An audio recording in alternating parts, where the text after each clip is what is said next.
Ruby on Rails tutorial. Constructing layout So, file. ngayong araw ay gagawa tayo ng layout ng ginawa ni Marvin na post crude doon sa last tutorial. So, lalagyan na natin ng design yan.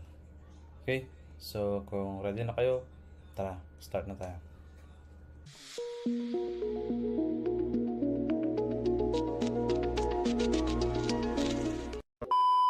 Okay, so open ko muna yung terminal. Ito, nandito na rin ako sa folder.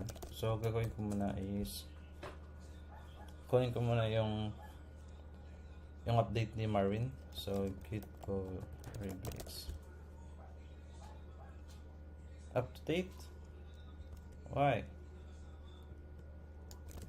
Saan niya pinush yun?